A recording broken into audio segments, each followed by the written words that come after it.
안녕하십니까. 경영학 박사이면서 더스타 손해사정의 대표 손해사정사로 근무하고 있는 이윤석입니다. 이름이 더스타 손해사정입니다. 더스타가 되자 뭐 이런 의미인데요. 손해사정사 대표라고 제가 소개했지만 제가 혼자 경영을 하고 있고요. 모든 사건들은 다 제가 하고 있습니다. 뭐 아시는 분들은, 제 채널 구독자분들은 아시겠지만 제가 이제 그 대학에서 교수로 근무를 하면서 겸직을 하고 있기 때문에 이렇게 소개를 드렸고요. 자, 오늘 말씀드릴 내용은 제가 이제 주로 많이 하는 분야긴 하죠. 산재 보상 후 근재보험 처리 문제인데요. 특히 추락사고가 발생했을 때에는 척추의 압박골절이나 그 발 뒤꿈치 뼈 골절, 종골골절이라고도 하는데 이 부위의 골절이 좀 잘 발생합니다. 역시 실제 처리됐던 사례 소개시켜 드리도록 하겠습니다. 바로 내용 보시죠. 자, 이분이 사고가 어떻게 났는지 보시면은요, 이 산재 근로복지공단 서류를 보고 말씀을 좀 드려보도록 할게요. 자, 이분이 사고가 난 거는요, 작년 3월 달에 사고가 나셨고, 뭐 주요 요지는 맨 밑에 1m 정도 되는 높이에서 우마, 왔다 갔다 하면서 높은 데 작업할 수 있는 거 있죠. 이 우마 모서리에서 뛰어내리다가 좌측 발목을 다쳤습니다. 우마 자체의 어떤 결함은 아니었고요. 작업하고 있는 1m에서 뛰어내리면서 착지하는 과정에서 잘못 착지를 했고, 그 과정에서 좌측에 종골, 분쇄골절이 발생했는데요. 골절된 형태를 좀 보도록 하겠습니다. 이거는 MRI를 제가 캡처한 건데 이렇게 골절된 걸 볼 수 있죠. 심하게 골절됐죠. 많이 부러졌고요. 이렇게 수술을 했습니다. 이렇게 플레이트를 대고 핀을 삽입하는 이 관열적 정복술, 이 수술을 시행했습니다. 자, 그렇다면 이 골절 자체가 관절 내 골절인지 아니면 단순 분쇄 골절인지 그 부분에 대해서도 여러분들이 파악을 하셔야 되는데요. 보니까 일하다 1m 높이에서 떨어졌다고 되어 있고, 밑에는 그냥 컬캔뉴스가 종골이라는 의미고 왼쪽 종골 골절이다. 여기서는 세세한 내용이 안 나와 있죠. 판독지를 봐야겠습니다. 판독지를 보면은요, 이렇게 역시 왼쪽에 종골, 그냥 분쇄 골절이라고만 되어 있습니다. 커뮤니티드 프랙처가 분쇄 골절이거든요. 그래서 관절내 골절에 대한 소견은 아니고 분쇄 골절이다, 이 소견만 있었고요. 뭐 의아했지만 저는 뭐 의료 전문가가 아니기 때문에 당연히 영상 판독지에 나와 있는 의사에 따라서 저는 근재보험 보상을 진행해야 되겠죠. 근데 산재는 제가 몇 번 말씀드렸지만 뭐 누군가를 써가지고 이게 급수가 잘 나오고 이게 힘듭니다. 그래서 산재는 제가 옆에서 어떻게 하셔야 될 말씀만 드릴 테니까 이 손사로서 산재를 할 수 있는 권한도 없을 뿐만 아니라 있다 하더라도 제가 옆에서 했을 때 큰 도움이 안 됩니다. 왜냐하면 산재는 근로복지공단에 소속되어 있는 그 자문의들께서 그냥 급소를 내려버리거든요. 급소를 그냥 결정해버립니다. 치료병원에서 아무리 내용이 좋게 들어가도 그거 신경 안 씁니다. 안 쓰고 그냥 급소를 내려버리는데, 종골골절, 종골분쇄골절 굉장히 통증도 오래가고요, 붓기도 오래가고 살면서 계속 불편한 부위임에도 불구하고 급수 대단히 안 줍니다. 솔직히 이걸 보고 계시는 혹시라도 근로복지공단 자문의분들이 계신다면 제가 꼭 드리고 싶은 말씀인데요, 이렇게는 하지 맙시다. 진짜로 장애급여를 이렇게 분쇄골절 돼가지고 심하게 골절됐는데, 다시 한번 보여드릴게요. 자, 이렇게 심하게 골절이 됐는데, 근데 여기에 대해서 아무리 수술이 잘 돼도 붓고 나면 이거 오래 가거든요. 통증. 이분들도 알아요. 의사니까 저보다 더 잘 알겠죠. 근데 그럼에도 불구하고 급수 내는 걸 보면은요, 이렇게 줬어요. 14급 10호 국부의 신경 증상이 남은 사람. 발목에 운동 제한 없다는 거예요. 솔직히 종골골절 되면은요, 발목을 위아래로 굽혔다 폈다 하는 건 제한이 없을 수 있지만 이 안쪽으로 바깥쪽으로 되는 거는 대단히 제한이 생깁니다. 그건 대부분 아실 거예요. 그리고 능동 각도와 수동 각도가 있습니다. 스스로 움직일 수 있는 거하고 손으로 꺾을 수 있는 거. 종골골절은 능동에서 4번이 안 돼요. 근데 물론 이제 시행 규칙상 능동과 수동을 재고 나서 뭐 판독 2가 그냥 뭐 장애 판정하는 사람이 타당하다고 생각되는 걸로 급수 내릴 수 있다, 이렇게 규정이 되어 있지만 실질적으로 스스로 못 움직인다는 거 아시거든요, 의료진 분들도. 근데 이걸 자꾸 14급을 주세요. 관절내 분쇄골절도 14급을 줘요. 전 그거 보면서 정말 놀랬습니다. 뭐 이런 말씀 드리기 좀 그렇지만 본인들이 그렇게 골절돼도 14급만 받으세요 이러면 받으실 건지 저는 좀 의문이었습니다. 이게 좀 솔직히 좀 환자분들 입장에서 생각하다가 좀 욱했는데 어쨌든 좀 그런 게 있고요. 이렇게 내려놓고요. 뭐 불만 있으면은 재심사 청구 이의신청해라 이건데 거의 뒤바뀌지 않습니다. 자, 법무법인에서도 근무했었지만 이거 소송해도 잘 안 바뀌어요, 사실. 예. 좀 안타까운 부분이 있지만 어쨌든 이렇게 살벌하게 급수가 떨어지고 있습니다. 근데 이렇게 돼버리니까 근지보험 처리할 때 보험회사만 좋은 일이에요. 왜? 산지에서 14급 내렸다. 가장 낮은 등급 내렸기 때문에 이게 아무리 저희 입장에서는 이러저러해서 영구장애에 해당된다라고 주장을 해도 산지에서 이렇게 내렸는데 왜 우리 보고 뭐라 그러냐. 우리도 충분히 알겠는데 많이 다친 거 산지에서 14급 나왔으니까 우리도 한시로 처리할 수밖에 없다. 자꾸 이렇게 얘기하거든요. 이렇게까지 영향을 미치는데도 불구하고 자꾸 이렇게 나옵니다. 그래서 어쨌든 이분에 대한 근제보험 처리가 들어갔고요. 소득을 파악하기 위해서 먼저 근로계약서를 확인했습니다. 근데 직종에도 통신이라고 되어 있죠. 근데 이건 우리 여러분들 근로자분들이 조금 조심하셔야 될 부분인데, 근제는요, 산제는 직접 받았던 실제 받았던 소득을 기준으로 하기 때문에 그것만 입증하면 돼요.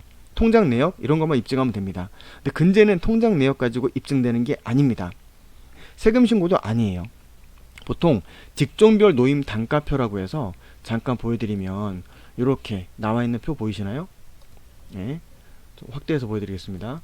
이런 식으로 대한건설협회에서 이렇게 발행하는 통계소득 표가 있어요.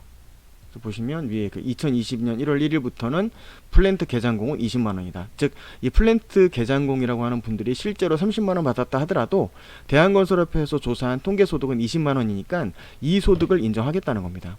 그럼 거꾸로 얘기하면 20만원 못 받았다 하더라도 플랜트 개장공이면 20만원을 줘야 되는 거잖아요. 이렇게 주장을 할 수 있어야 되는 거고. 근데 직종은 통신이라고 되어 있는데 근로계약서상 통신공을 적용하려고 딱 봤더니 이분에 대한 그 고용노동부에서 발행하는 요 서류가 있어요. 보시면 이제 보여드릴게요. 고용보험 1호 근로 내역이라고 하는 근로복지공단 자료가 있는데요. 여기 보시면 2022년 3월달에 일했던 거, 2022년 1월달에 과거에 일했던 내용들이 쭉 나와 있고요.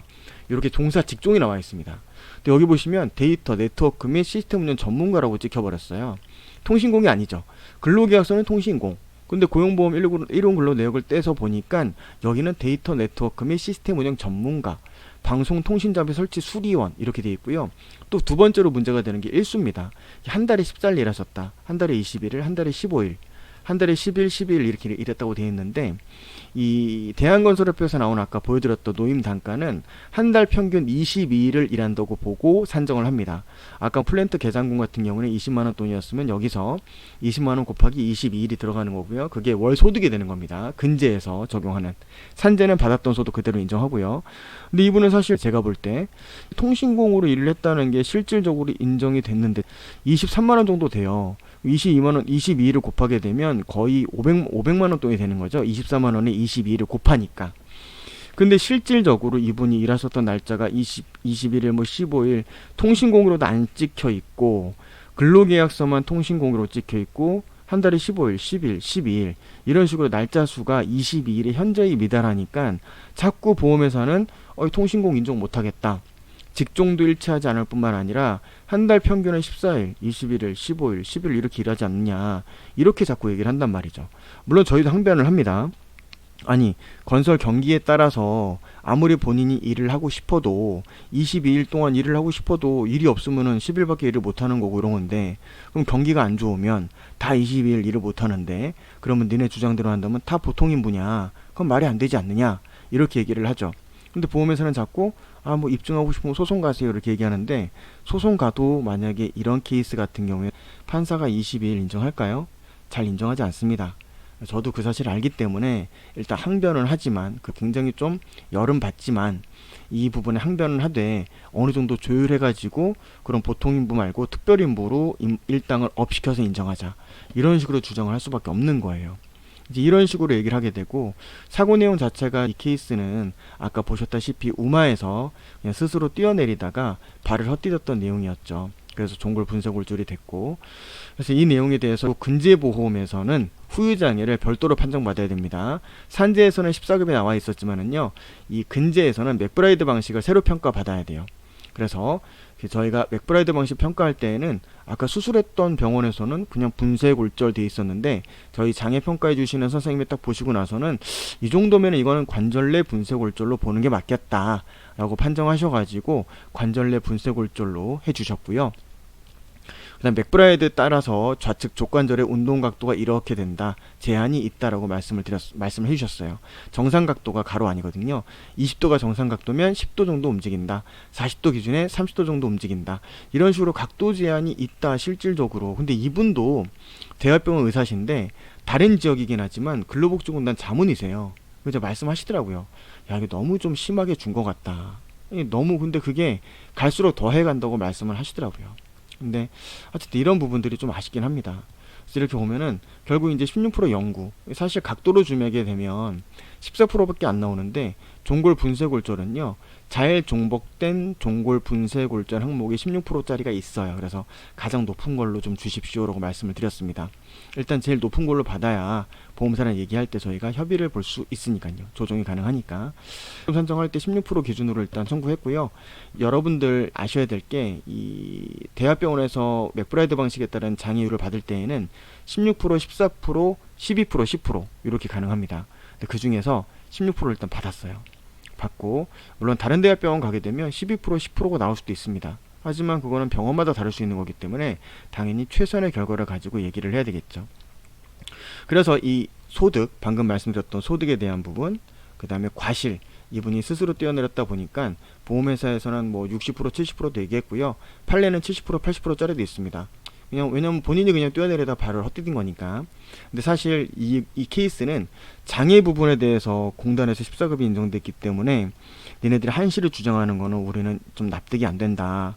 정 그렇다면 이 과실은 우리가 40% 이상은 인정 못하겠다 라고 해서 과실은 40%가 결정이 된 거예요. 사실 사고 내용에 비해서 과실이 현재 적게 잡혔죠. 그리고 장애는 한시 7년 정도 인정이 됐고 소득도 이렇게 특별인부로 해서 인정이 됐습니다. 그렇게 해서 이제 합의서를 썼죠. 그래서 나중에 이제 합의금, 보험금에 대한 정산 내용을 이렇게 작성하셔가지고 이제 보험금 받으시고 종결이 됐던 그런 사건이었습니다. 이 내용이 좀 길다 보니까 제가 말로 쭉 설명을 드렸는데요. 혹시 뭐 궁금한 점 있으시면은 포털 검색에서 이렇게 손해사연사 이윤석을 검색해 주셔도 저에 대한 정보가 나오고요. 아니면 저희 유튜브 컨텐츠 하단에 상담 신청 란이 있습니다. 설명드리면 이렇게 유튜브 컨텐츠가 있고 밑에 이렇게 아래로 화살표가 있죠. 여기를 눌러주시면 상담 신청 링크가 있습니다. 여기를 또 꼭 클릭해 주시면 이런 식으로 양식이 있는데요. 작성하셔가지고 제출해 주시면 저한테 이메일로 바로 들어오니까 제가 확인해서 연락드리고 있습니다. 종골 분쇄골절 근제보험 보상 사례 오늘 소개 마치도록 하겠습니다. 좋은 하루 되십시오. 감사합니다.